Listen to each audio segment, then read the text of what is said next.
Bem-vindo à aula 2 do nosso curso Filosofia em 7 Passos. O primeiro passo é um mapa muito geral sobre o que é a filosofia, qual é a sua origem, quais são os seus métodos e as suas disciplinas. O segundo passo é um voo panorâmico sobre os 2.500 anos desta atividade intelectual. É claro que é um voo muito rápido e muito superficial, de propósito, porque não é um curso de história da filosofia. No entanto, eu não queria deixar de apresentar a vocês os protagonistas deste debate. Imaginem que vocês chegam num banquete para conversar. O banquete grego era um lugar em que se bebia, se comia e se conversava. E por isso a nossa palavra simpósium, a nossa palavra colóquio, que vem exatamente de conversar. Esta conversa dura 2.500 anos. Todos os novos convivas que chegam para conversar respondem ao que já estão conversando. Você precisa saber o que eles estão falando aí. Se eu chego na sua casa para um aniversário e está uma conversa animada, eu pergunto, boa tarde, o que estão falando aí? Qual é o papo? Qual é o assunto? Eu queria conversar, tá falando de futebol, tá? O que é isso? Então a filosofia ela tem uma conversa, que é uma conversa tradicional, porque vem de uma tradição. Então você acaba respondendo a partir do que já foi perguntado, ou fazendo novas perguntas, se você tiver capacidade.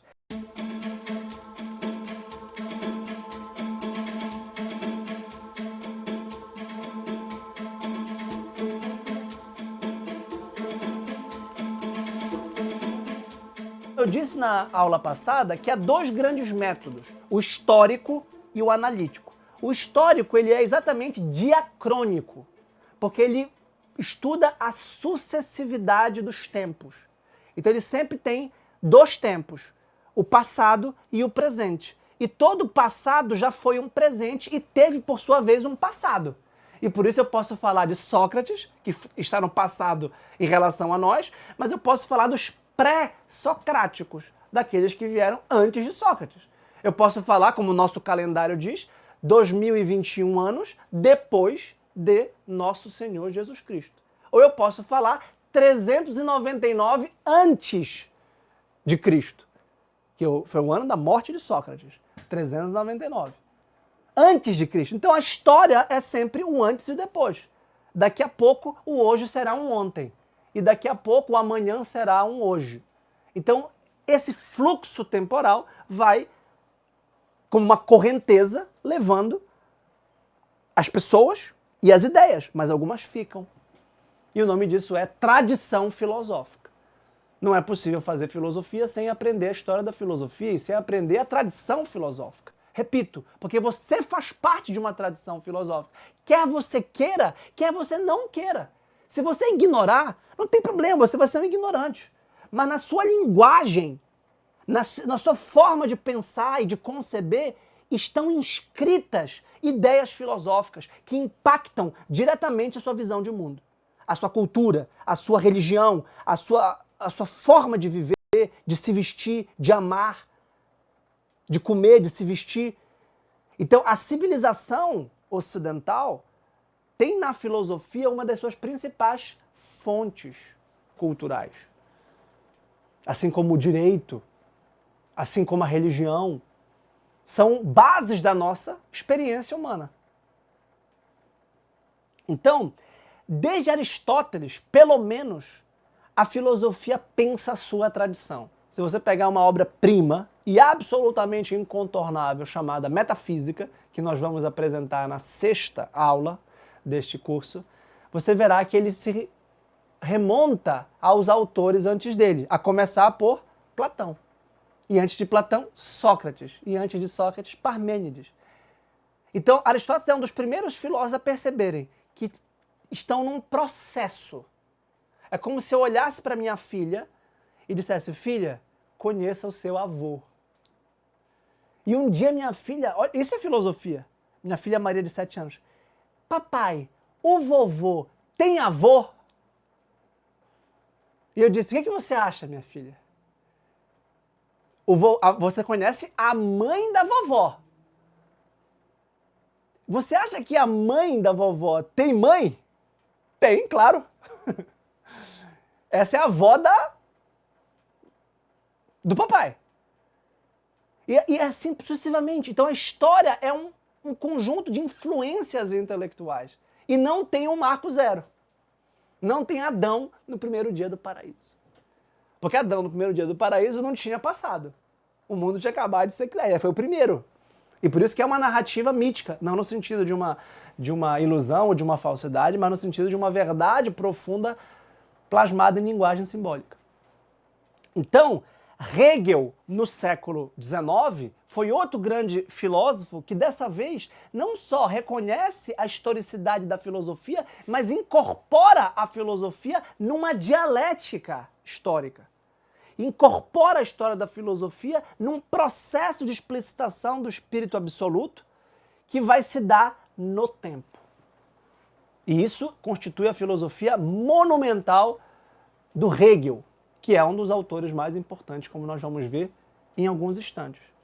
No século XX, por sua vez, um filósofo muito importante chamado Gadamer funda toda uma escola hermenêutica da filosofia e da cultura e do pensamento em geral, da linguagem em geral, nos obrigando ou nos convidando sempre a remeter à história da linguagem, atentando aos termos que nós usamos e aos contextos sociais, culturais em que o pensamento e a linguagem se dá, que sempre depende de um intérprete que recepciona e que interpreta um legado filosófico e lega uma nova versão para as próximas gerações.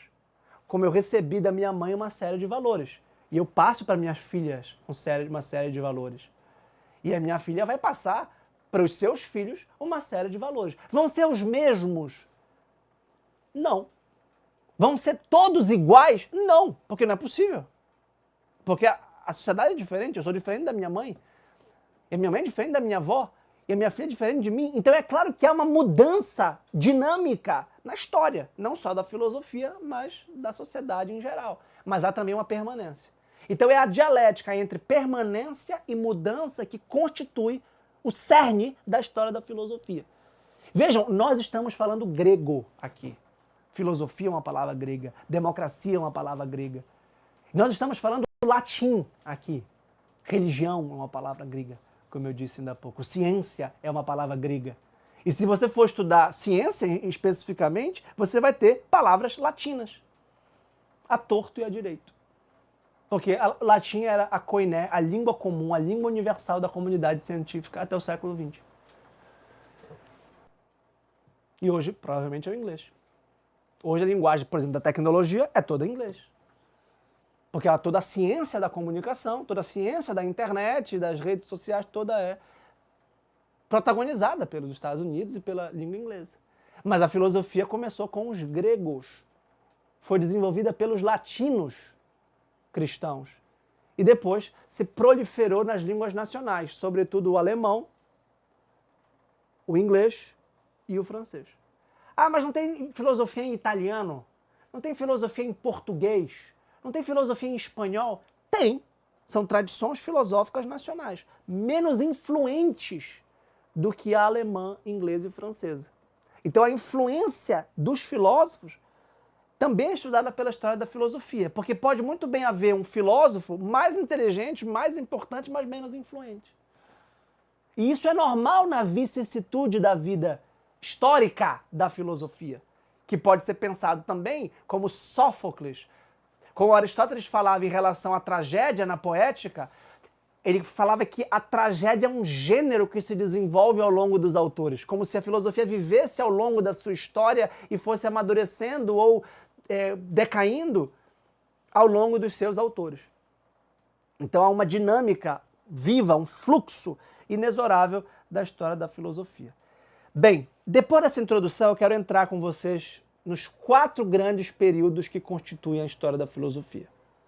É normal dividi-la em Antiguidade, Idade Média, Modernidade e Contemporaneidade. Essa periodização, essa divisão em períodos, ela é, de algum modo, arbitrária. ela é, de algum modo, discricionária. Ela depende já de uma interpretação do historiador. Ela depende já de uma historiografia, isto é, de uma forma de fazer e narrar a história. Eu poderia dar todos os exemplos, mas eu vou dar um que me é pessoalmente muito caro. Santo Agostinho de Hipona. Santo Agostinho de Hipona é considerado o último dos antigos e o primeiro dos medievais. Ao mesmo tempo, é o autor mais influente da Idade Média, que é o grande teólogo cristão da patrística latina, da igreja latina, de língua latina, e ao mesmo tempo é um filósofo ainda que viveu o Império Romano, e que viveu a queda do Império Romano, e que teve toda a cultura helenística do Império Romano. Então este é um medieval ou é um clássico? É um antigo? Ele é os dois. Ele sabia que estava vivendo uma transição epocal, como nós estamos vivendo uma transição epocal. O mundo no século XXI não será o mundo como no século XX. E nós já estamos vendo. Prova disso é o celular que está na sua mão. E a internet é a grande revolução da nossa época. A internet hoje é o que foi a imprensa no século XVI. Vocês sabem que sem imprensa não teria havido reforma protestante, e sem reforma protestante não teria havido a modernidade tal como nós a conhecemos. O mundo seria muito diferente. E a imprensa foi a grande revolução. Hoje a internet é a grande revolução. Então o mundo está mudando continuamente e cada época tem o seu marco de mudança. E esses marcos, repito, podem ser alterados. Então a Idade Média, por exemplo, é considerado o período que vai entre a queda do Império Romano do Ocidente até a queda do Império Romano do Oriente. Aproximadamente entre 470 a 1453. 1000 anos. Tá. É um marco. 1000 anos de Idade Média. 1000 anos de era cristã. Né? Então vamos lá. Górgias de Leontini era um sofista, um orador famoso na antiguidade que negava a filosofia, que negava a atividade intelectual dos filósofos. E ele dizia o seguinte: não há o ser. Se houvesse o ser, ele não poderia ser conhecido. Se houvesse o ser e ele pudesse ser conhecido, ele não poderia ser transmitido, comunicado. E com isso ele demonstra os 3 problemas fundamentais da filosofia: o ser, o conhecer e o dizer. O ser é tudo o que é, e eu vou falar do ser na metafísica na aula 6ª. O conhecer é exatamente a atividade intelectual de trazer o ser para a nossa mente. E o dizer é a explicitação do que está na nossa mente. Então preste atenção, este copo ele existe. Eu trago este copo para a minha mente. Primeiro que os meus olhos me mostram a imagem do copo. Os meus sentidos, o meu tato, percebe a forma do copo.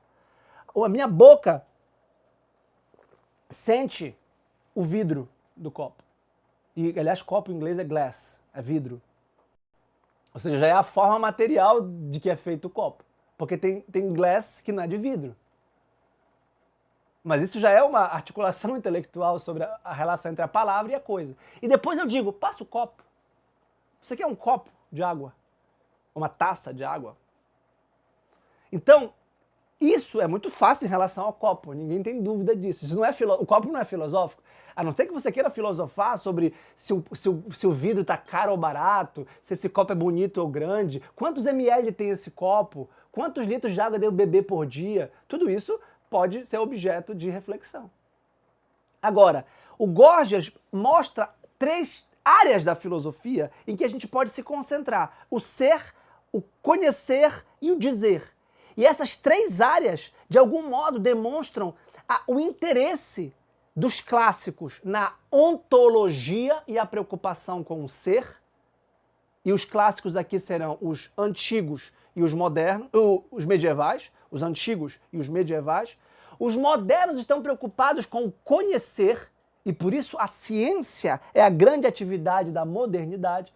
E os contemporâneos, nós, estão preocupados com o dizer, com a linguagem, com a cultura, com a semiótica, com a semiologia. Vamos sobrevoar com um pouco mais de cautela este mapa. Então imaginem vocês que nós estamos num helicóptero, sobrevoando uma cidade, passando pelos bairros da cidade. E vez por outra nós paramos em certos bairros e apontamos para prédios, para igrejas, para monumentos, para praças e saímos, continuamos. Então, digamos, aqui os meus alunos e amigos paraenses vão entender rápido, os outros que sejam um convite turístico para visitar a nossa belíssima cidade. Nós começamos a sobrevoar o bairro de Nazaré, paramos sobre a Basílica de Nazaré, olhamos para uma praça chamada Cã, depois apontamos para um colégio chamado Nazaré e continuamos e vamos para o bairro do Marizal, apontamos para as docas, depois passamos pela Estação das Docas e vamos para a Cidade Velha e apontamos para a Catedral da Sé. Vai ser assim, vai ser um sobrevoo para apontar para certos autores para que vocês se situem minimamente nesse quadro. E claro que vocês quereriam se demorar, mas essa é a minha intenção, é que vocês saltem de paraquedas do helicóptero na Basílica de Nazaré. Ou salto de paraquedas no colégio Nazaré, no Ver o Peso e para conhecer o mercado de peixe, porque vocês vão se interessar ou pelo mercado, ou pelo colégio, ou pela igreja, ou pelo shopping center, ou pelo fórum, pelo Ministério Público, enfim, o que vocês quiserem. E eu vou mostrar os autores principais e as questões principais. Estão prontos? Me acompanhem. A filosofia surge, eu tentei avisá-los que seria um voo vertiginoso de 2.500 anos, depois não digo que eu não avisei. A filosofia começa aproximadamente no século VII a.C., entre o século VII e V a.C., nas colônias gregas da Ásia Menor, onde hoje é a Turquia, no Mediterrâneo. Ali estariam os primeiros autores chamados pré-socráticos, porque vieram antes daquele que é o grande marco da nossa historiografia filosófica, que é Sócrates. Então você pode dizer, por exemplo, que os profetas de Israel são pré-cristãos, porque eles vieram antes de Cristo. Simplesmente por esse motivo. Buda é pré-cristão, porque veio depois de Cristo, e o nosso calendário é antes e depois de Cristo. É o marco do nosso calendário cristão. Ora, Sócrates é como se fosse Cristo. Tem o antes e o depois de Sócrates. E o que esses filósofos pré-socráticos investigavam? Investigavam a physis, a natureza, a constituição íntima e ontológica de tudo o que existe. E de algum modo eles começaram a buscar as substâncias materiais. Como Tales falou que o princípio, a arqué, a physis, é a água. A água que pode ser interpretada tanto do ponto de vista químico, H2O, a água do ponto de vista material, ou a água do ponto de vista espiritual ou simbólico. Heráclito, um outro grande pré-socrático, falava do fogo, que aí nesse caso já não é mais material, mas simbólico, uma chama viva que ilumina e aquece. Isso vai ser muito importante. Depois Parmênides já dá um passo muito maior e fala do ser, já a palavra abstrata ser, ou ente, e eu vou mencionar isso na aula de metafísica. Anaxímenes, Anaximandro e uma série de outros grandes filósofos, dos quais se destaca também Pitágoras, que falava do número e da divindade do número, influenciaram grandemente a pesquisa sobre a natureza. Todos esses são cientistas que tentam entender o modo como nós refletimos sobre o mundo, as coisas do mundo e aquilo que constitui a unidade do mundo, aquilo que de algum modo unifica o mundo. Além desses fisiólogos ou desses naturalistas que buscavam a natureza, havia também os sofistas, que eram os professores de retórica que se concentravam não na physis, na natureza, mas no nomos, nas leis, nos costumes, nas práticas e na linguagem social. Porque nós somos seres racionais que usam a linguagem. E se nós usamos palavras diferentes, nós pensamos diferentes e agimos diferentes. Quem sabe uma língua estrangeira, bem, quem realmente domina uma língua estrangeira, já passou por essa experiência que é como se a gente vestisse uma outra roupa ao falar outra língua. A gente sente diferente, a gente se comporta diferente, mesmo sendo uma única pessoa.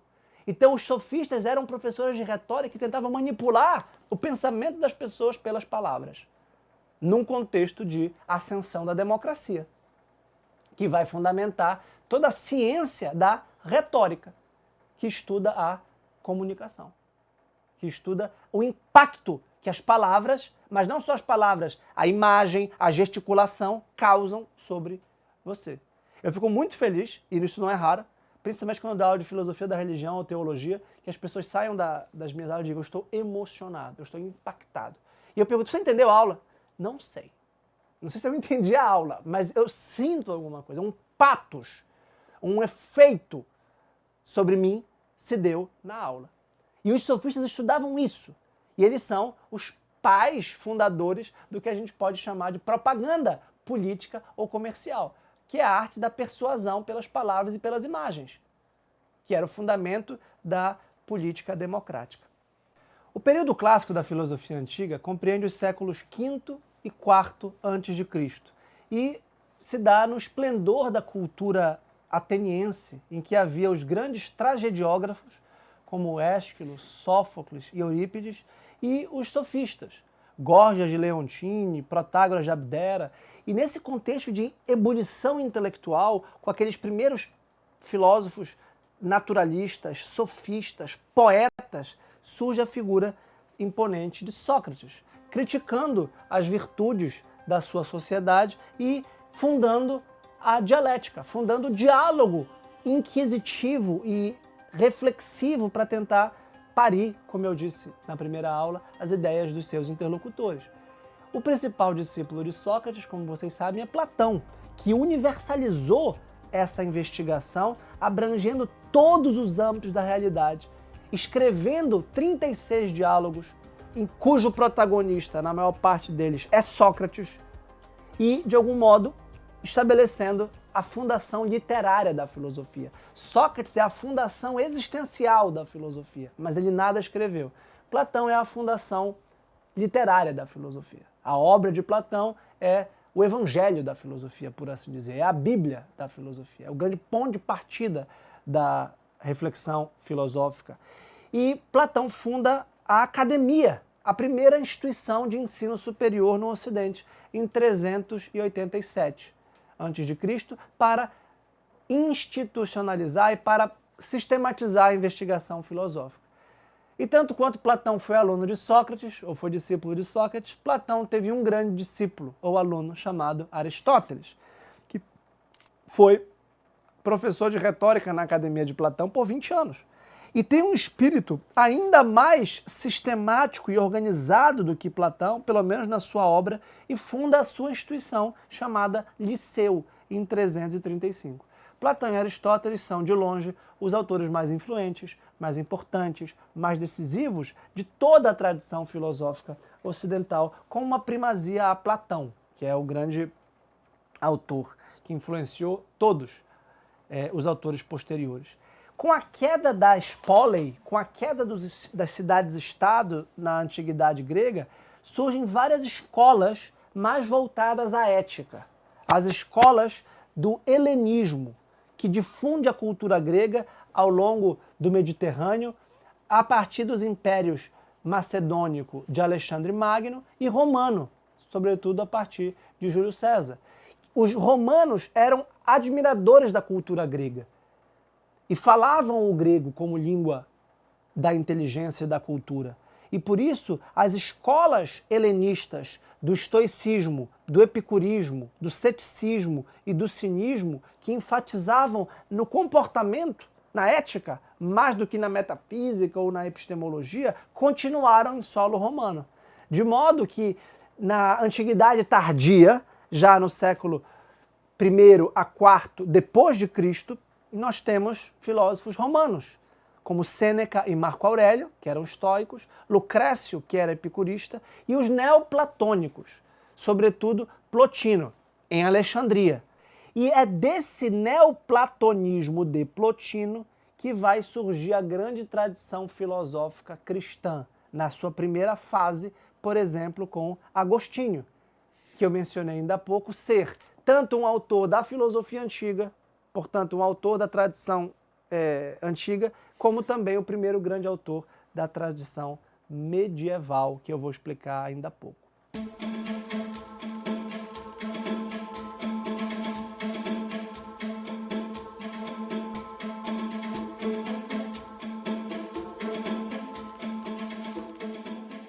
As grandes questões desse período são o cosmos, o logos, o eros, o ethos, a polis, todas essas palavras que vão constituir, ao longo da tradição filosófica, objeto da nossa reflexão. Os principais herdeiros da filosofia clássica grega foram os cristãos. O movimento cristão inicial já se deu num contexto de pensamento grego. Para vocês terem uma ideia, o Novo Testamento foi escrito em grego. São Paulo de Tarso, o grande apóstolo dos gentios, era um judeu da diáspora, da cidade de Tarso, que era cidadão romano e, portanto, tinha livre trânsito no Império e falava grego e escrevia em grego. São Marcos acompanhou São Pedro a Roma e provavelmente escreveu o Evangelho em grego. Então, a gente tem o contexto do pensamento e cultura grega que vai incentivar os primeiros intelectuais cristãos a tentarem responder ao grande mistério da sua fé, que é plasmada em linguagem filosófica. Por exemplo, o quarto evangelho, o Evangelho segundo São João, que era chamado o teólogo, que significava também o filósofo, porque é aquele que falava de Deus e que especulava sobre Deus, logos, diz exatamente isso. En arche henologos, in principium erat verbum, disse São Jerônimo na tradução da Vulgata. No princípio era o verbo. En arche henologos. Então os cristãos formulam a sua fé, formulam a revelação numa linguagem filosófica. Princípio, que buscava Tales na água, Heráclito no fogo, Anaxímenes no ar, nas matérias do mundo criado, e o logos, a razão, a inteligência, a proporção, a harmonia das coisas. Então, essa é uma frase filosófica. O prólogo de São João é um poema filosófico. Claro, com uma verdade suprafilosófica, que é de que esse logos se fez carne e habitou entre nós na pessoa de Jesus Cristo. Então, os cristãos, sobretudo a partir de Santo Agostinho de Hipona, desenvolvem toda uma filosofia cristã que de algum modo se confunde com a teologia, porque aceita o dado da revelação, aceita a fé como meio de se alcançar a verdade de Deus, mas que não exclui ou impede a razão, mas se harmoniza com a razão. Então surge todo um trabalho de relação entre fé e razão que constitui a filosofia medieval, de grandes intelectuais, escritores e autores que também têm fé, que também praticam a religião, que normalmente são monges, frades ou religiosos em geral. Então, há uma cultura intelectual cristã que vai permitir o desenvolvimento de uma robusta filosofia cristã. Platônica na patrística, nos primeiros séculos, 6, 7 séculos da tradição, e aristotélica na escolástica. Normalmente a filosofia medieval se divide em duas áreas. A filosofia patrística, dos padres da igreja, que são os intelectuais dos 6, 7 primeiros séculos, como Santo Agostinho, como São Jerônimo, como Santo Ambrósio, São Gregório Magno no Ocidente Latino, ou como São Basílio Magno, São Gregório de Nissa, São Gregório de Nazianzo, São João Crisóstomo no Oriente Grego. Então, todos esses autores têm alguma filosofia subjacente. Quando não, especulam filosoficamente direto, como Santo Agostinho ou Boécio, que vão, por exemplo, pensar nas relações lógicas entre a Trindade. Como é que você explica um mistério como a Trindade, que é um só Deus em 3 pessoas? Então a busca pelas palavras, como a palavra pessoa, e todo o debate no Concílio de Nicéia, depois no Concílio de Constantinopla, é marcado por distinções intelectuais, verbais e, portanto, filosóficas. E o cristianismo, então, lega essa tradição, por exemplo, na cidade de Alexandria, de onde proveio o grande São Clemente de Alexandria, que é também, de algum modo, um intelectual com um alcance filosófico. Então a filosofia está muito relacionada à dimensão religiosa nessa época.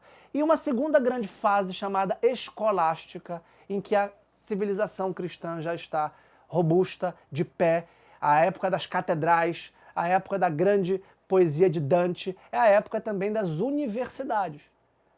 Então a igreja funda, herdando o ideal platônico de conhecer o mundo, o que nós chamamos até hoje de universidades, cujo projeto é filosófico, conhecer o universo todo. É isto que significa a universalidade do conhecimento científico, filosófico e teológico. Naturalmente, a teologia estava na abóboda da universidade medieval, porque Deus se revelou, se fez carne, habitou entre nós, voltou aos céus, deixou o Espírito Santo. Então é claro que a verdade perfeita sobre o nosso destino eterno e sobre as verdades fundamentais do homem estão reveladas. Mas isso não quer dizer que nós deixamos de pensar. Muito pelo contrário. E se você pegar o grande filósofo medieval, Santo Tomás de Aquino, que por muitos é considerado o maior filósofo de todos os tempos, há uma articulação filosófica da psicologia, da antropologia, da epistemologia, da ontologia, da ética, do direito, da política, da estética, auxiliada não só pela revelação, mas por Aristóteles. E Aristóteles dá a grande base lógica do pensamento medieval, que se estrutura numa forma específica das questões disputadas e das sumas. E vejam o que é interessante. Aristóteles não estava na cultura medieval até os árabes o resgatarem. Então a invasão expansionista árabe pelo norte da África até a Península Ibérica e a conservação pelos árabes dos textos de Aristóteles permitiam um intercâmbio cultural muito fecundo, não só de filósofos árabes, como Averroes, mas também, e Avicena, mas também filósofos judeus, que também influenciaram a tradição cristã, como Maimônides. Então, a época do grande pensamento cristão medieval, de Alberto Magno, Tomás de Aquino, Duns Scoto, Guilherme de Ockham, é uma época muito notável da história da filosofia também, e que permite, de algum modo, a continuidade, ainda que redimensionada pela fé, da tradição clássica até a modernidade. E essa reflexão filosófica de tipo aristotélica também se dá ainda no até o século XVII, com a escolástica tardia, ou neoescolástica de Soares, Vitória e Molina. Nas questões de fé e razão, a questão da natureza de Deus, do ser de Deus e do ser do homem, a questão da lógica, de como ordenar o pensamento de forma rigorosa e objetiva, constituem o cerne da filosofia medieval. Esse nome pejorativo da Idade Média, Idade das Trevas e toda aquela ideologia moderna e positivista serve para tentar encobrir a grandeza, a beleza dessa tradição clássica da filosofia cristã.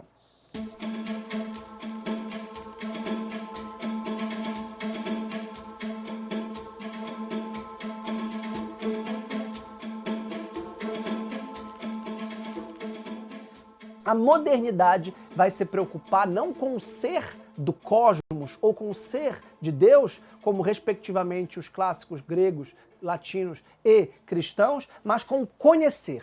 A modernidade começa no século XV e XVI com o renascimento cultural que culmina com a reforma protestante e está ligado à expansão do mundo europeu nas Américas com as grandes navegações e é marcada por um antropocentrismo. É marcada por uma afirmação do homem, como dizia o velho sofista Protágoras, o homem é a medida de todas as coisas, algo que vai ressoar no famoso discurso da dignidade humana de Pico della Mirandola, que é um típico homem renascentista. Então esse humanismo platônico, um humanismo também agostiniano, isso que é interessante nas idas e vindas da filosofia, vai caracterizar a filosofia renascentista, que vai se voltar, por exemplo, com Maquiavel à política. A uma política mais crua, uma política mais bruta, mais direta, mais pragmática. vai se preocupar com questões culturais e questões comunicacionais, com Erasmo de Roterdã, que se correspondia com um grande intelectual agostiniano chamado Martinho Lutero, que vai deflagrar a grande reforma protestante em 1517, vai dividir a Europa em duas. Thomas Moros, que era outro grande humanista. Então esses homens sabiam latim, sabiam grego. Né? É o caso de Lutero, que conhecendo o grego quis traduzi-lo para o alemão sem passar pela mediação latina, que estaria, segundo ele, corrompida pela igreja. Então há toda uma revolução na modernidade. E olha que interessante, essa revolução é uma ida de Aristóteles para Platão. É isso que é a modernidade. Galileu, por exemplo, grande cientista moderno, ao lado de Kepler, ao lado de Copérnico, ao lado de Newton, os 4 grandes autores da revolução científica, eram platônicos. Por que eram platônicos? Porque eram pitagóricos. E por que eram pitagóricos? Porque dizia que o mundo está escrito em linguagem matemática. E isso é a base da ciência moderna. A ciência moderna é a decifração do mundo pelos números. Se vocês estão me vendo agora por meio da internet, é porque isto é matemática aplicada. Isso é um sistema binário, que funciona numa escala infinitesimal para a comunicação, que supera os limites do espaço e do tempo. Isso tudo é um resultado da filosofia platônico-pitagórica aplicada pela ciência moderna. Toda a tecnologia que nos assedia e que nos circunda, que tanto nos beneficia, da medicina, da indústria, da tecnologia, da internet, é toda uma aplicação do conhecimento científico sobre o mundo, que é o ímpeto filosófico de conhecer matematicamente o mundo. Se vocês lembram, eu falei de Pitágoras, que achava que a divindade era um número. Por que a divindade é um número? Porque tudo pode ser mensurado, contado, o peso, o tamanho, os pixels dessa imagem, o tempo, o dia, a data, a hora, tudo é número, número, número. Valores, a economia, número.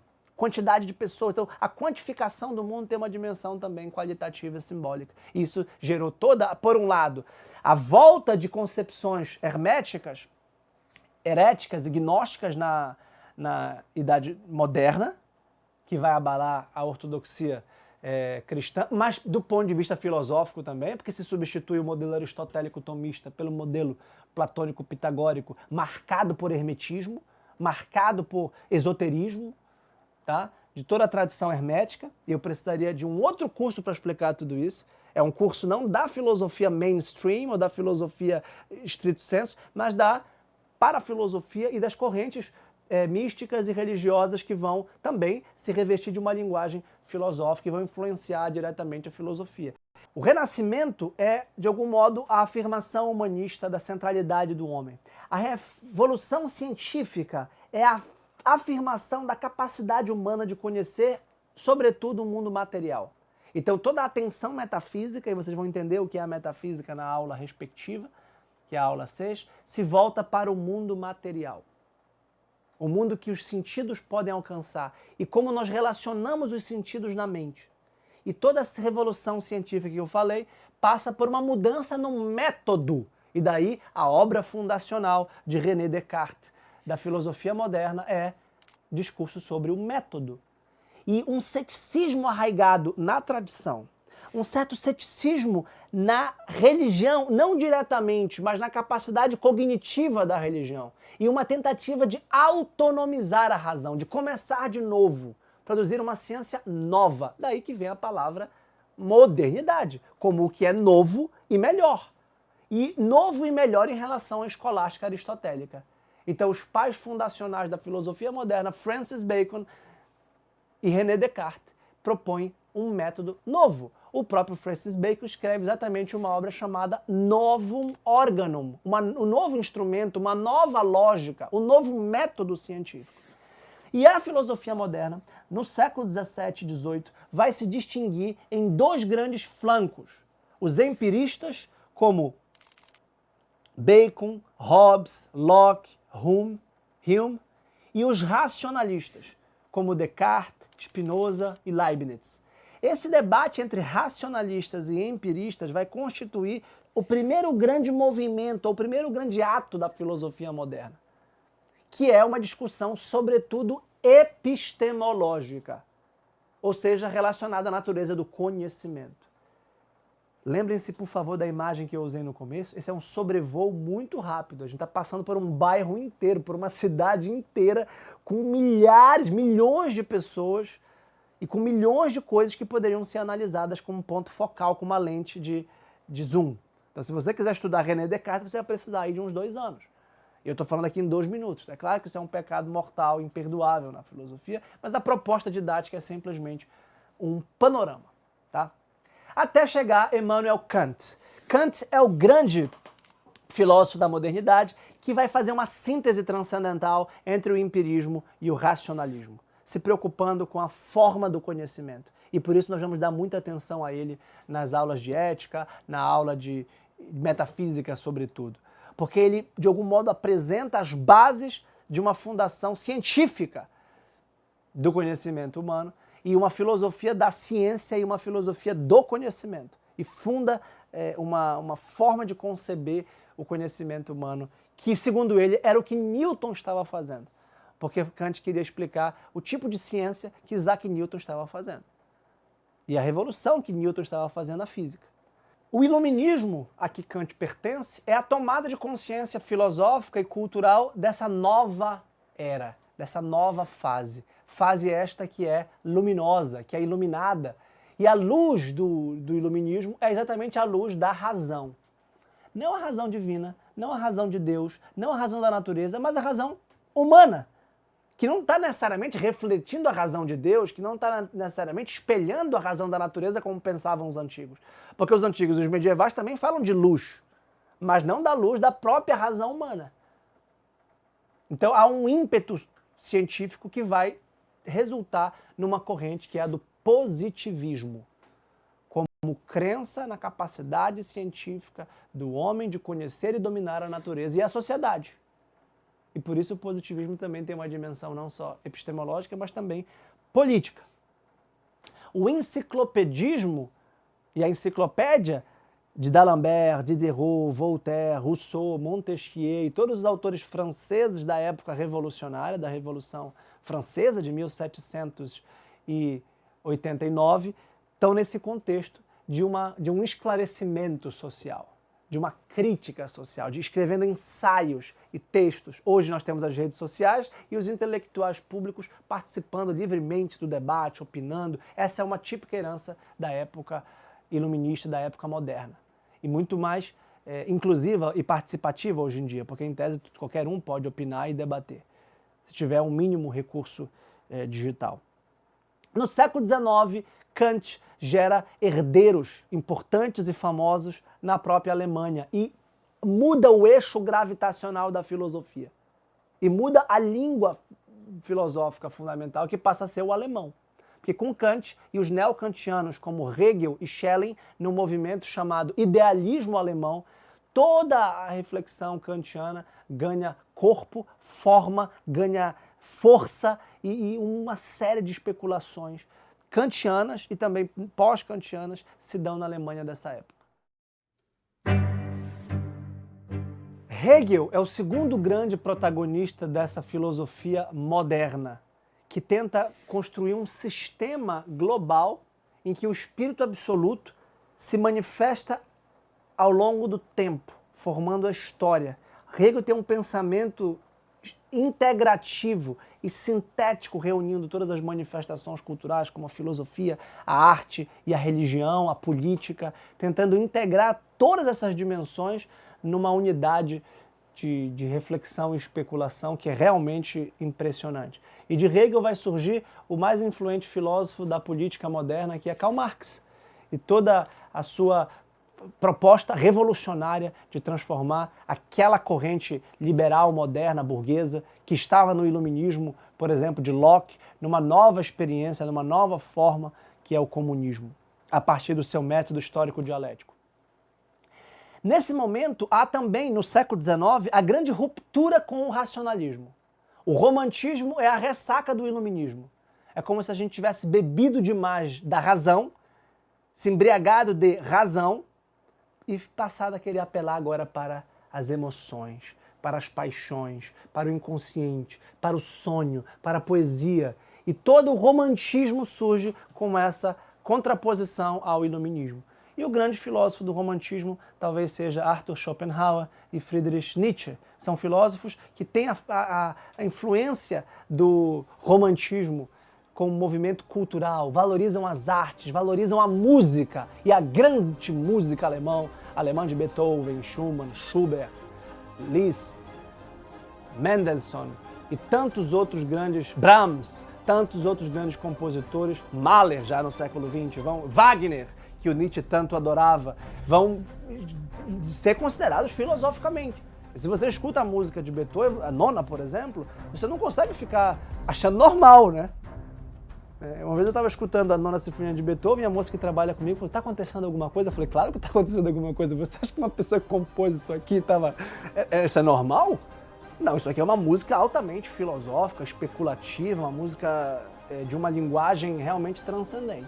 Então todos os filósofos passaram a considerar, por exemplo, a música, que o Schopenhauer colocou no topo espiritual das artes. Então há toda uma mudança cultural em jogo na modernidade que culmina no século XIX.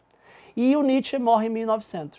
O Nietzsche abre a filosofia contemporânea, que é a nossa quarta e última fase, e é a fase a que nós pertencemos. É difícil dizer quando começa a filosofia contemporânea, eu costumo dizer que começa com o próprio Nietzsche, que já não é mais um moderno. O Nietzsche é um grande crítico da modernidade e a filosofia contemporânea é considerada pós-moderna, que é a nossa época. Uma época em que nós temos dúvidas, incertezas e marcada exatamente pelo grande ceticismo em relação à filosofia e à própria ciência, e à política, e ao desencanto. Então nós não temos, como diz o Renato Russo, e eu não sei porque eu estou lembrando desses músicos hoje, mas nós somos burgueses sem religião. Nós somos a geração Coca-Cola. Então a economia, o consumo, os prazeres, está tudo aí, e a cultura, a filosofia, a educação, a religião parece que ficou de lado. Você até pode ter, mas é coisa privada, é uma coisa pessoal, uma coisa que cada um faz na sua. Não tem mais a força cultural e a importância que antes teve, né? Então a pós-modernidade é uma época do indivíduo, é uma época individualista, é uma época em que cada um, de algum modo, sofre as agruras da sua existência. Então as filosofias contemporâneas tendem a ser existenciais ou existencialistas. O grande filósofo contemporâneo talvez seja Martin Heidegger, que também foi o filósofo do nazismo, não nos esqueçamos a sua participação com o movimento nacional socialista. E eu vou explicar o Heidegger minimamente para vocês na aula 6 sobre metafísica, porque para ele a metafísica não é mais o conhecimento do ser, como era para Aristóteles, nem a relação do conhecimento com o ser, como era em Kant, mas é uma analítica existencial, isto é, uma análise da própria existência humana. O maior problema filosófico passa a ser a minha existência, a minha pessoa, a minha linguagem, o meu pensamento. E a minha tentativa de me relacionar. Mas há uma grande afirmação da incomunicabilidade entre as subjetividades. Então a interpessoalidade, a alteridade parece ser marcada por um abismo, por um muro, para lembrar de uma grande peça do Sartre, que é outro grande filósofo moderno que estudou com Heidegger e tem toda essa veia existencialista. Então Sartre e o seu existencialismo é uma filosofia marcada pelo ateísmo, pelo antropocentrismo, por uma liberdade, mas uma liberdade absurda, porque uma liberdade sem finalidade intrínseca de realização das potências humanas. Então é uma filosofia muito conturbada, muito marcada por guerras.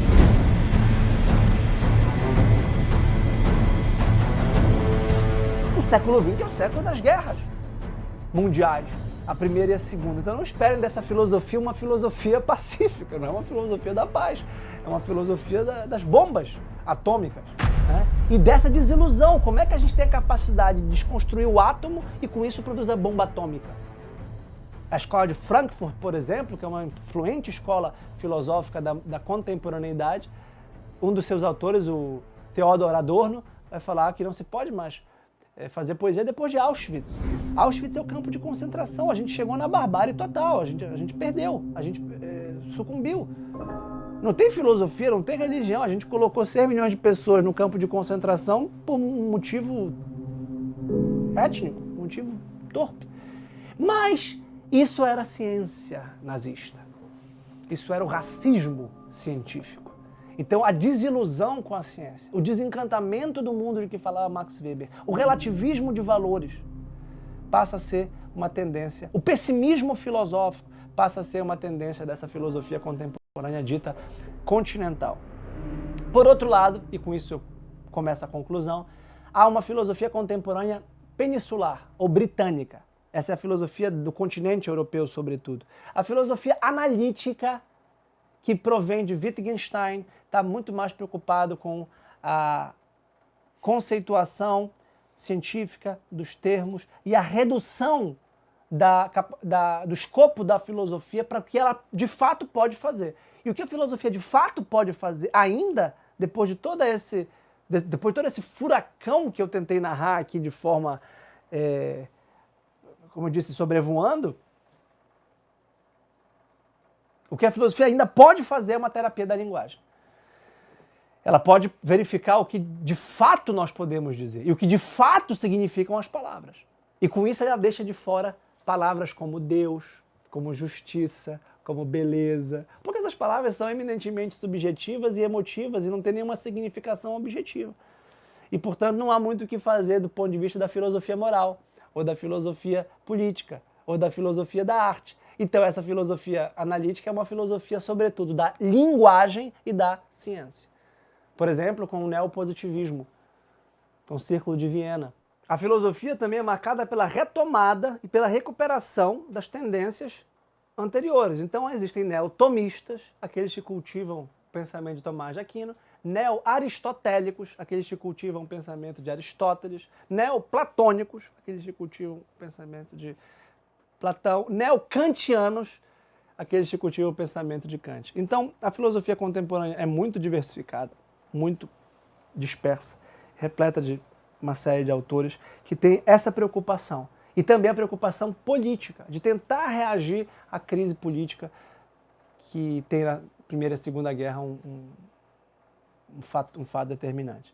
Então, com isso eu concluo, basicamente, essa vertiginosa viagem em 2.500 anos. Falei de praticamente todos os principais autores. Claro que não mencionei absolutamente todos e não quis sintetizá-los. Eu quis apenas sobrevoar e para que vocês tenham uma imagem rápida, porém marcada, dos principais temas e autores dessas 4 fases da história da filosofia. Na próxima aula a gente então começa a falar sobre ética. Obrigado, até lá!